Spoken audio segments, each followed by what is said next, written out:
Parados sobre la tierra del panteón, estábamos mi hijo y yo, solo los dos sobre la tierra, y dormidos bajo ella los que murieron hoy, los que murieron ayer, y todos aquellos muertos antes convertidos ya en polvo de sueños.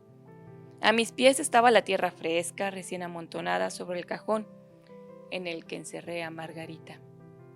Allí estaba la tierra, abajo, Margarita, cruzados los brazos, entreabiertos los ojos en su cara amarilla, empezando su cuerpo a entrar en descomposición para ser invadida 2 días después por miles de gusanos que comerían su carne hasta desnudar sus huesos.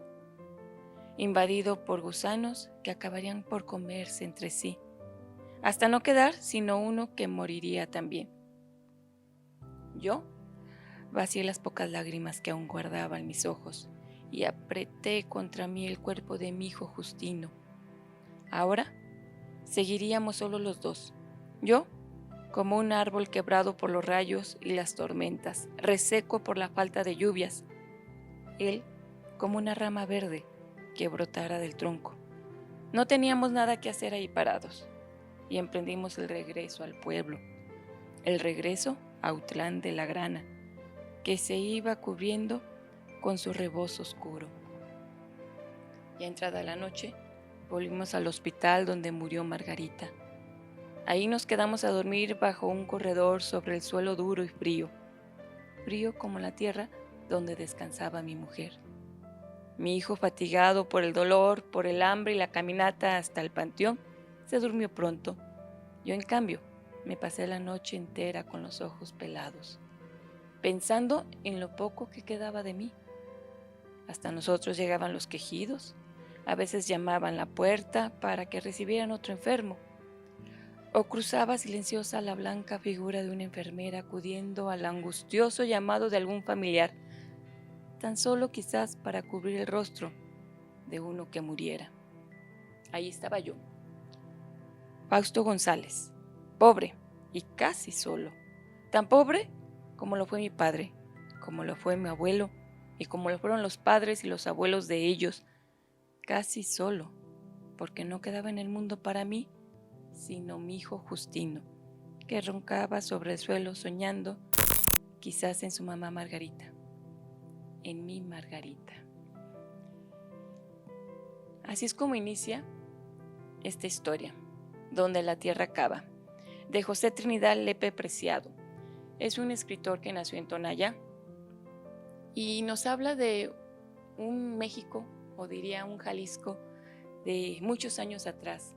Y aquí, donde nos está hablando de la muerte de su esposa, nos da la pauta para que él empiece a reflexionar y nos va contando lo que fue su vida en esos caminos que él tuvo que andar muchas veces.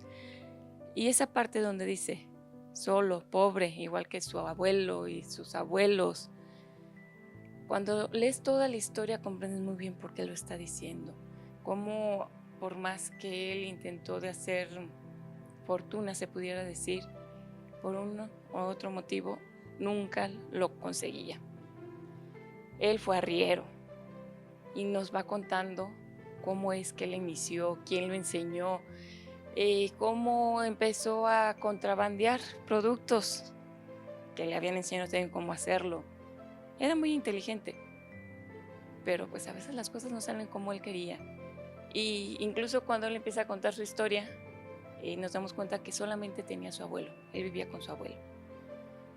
Cuando muere su abuelo, él piensa en encontrar una mujer para casarse y recorriendo esos caminos para llevar las mercancías que era su forma de vivir, va pensando en con quién se puede casar.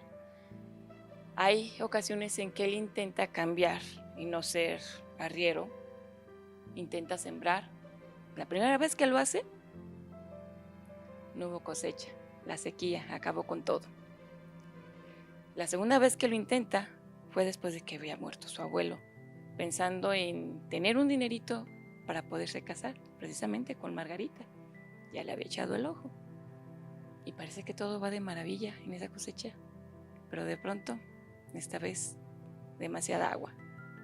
Terminó nuevamente con todas esas ilusiones, pero Margarita le era muy fiel y a pesar de no tener ese dinero que él había previsto para casarse y poder iniciar una nueva vida, se casó con él y él trabajando de arriero. Empezó a irle bien, sabía hacer bien su trabajo, sus negocios, pero en México pasan cosas y llegó la Guerra Cristera, que muchos de los mexicanos sabemos en qué época fue y esto nos sitúa muy bien, sabemos ahora sí bien de qué época estamos hablando. En la Guerra Cristera, como nos lo va contando él, nos damos cuenta que mucha gente que no quería entrar en problemas, desafortunadamente tenía que verse envuelta en ellos. Él nos va presentando muchos personajes que a través de la vida de este Fausto va conociendo y vamos descubriendo ese México, esa época, cómo él tuvo que enrolarse con los federales. Prácticamente no le quedó de otra. Tenía que hacerlo para poder sobrevivir y alejarse de su esposa Margarita. Pero cuando terminó todo, ¿cómo volver a la vida normal? ¿Cómo restablecerse?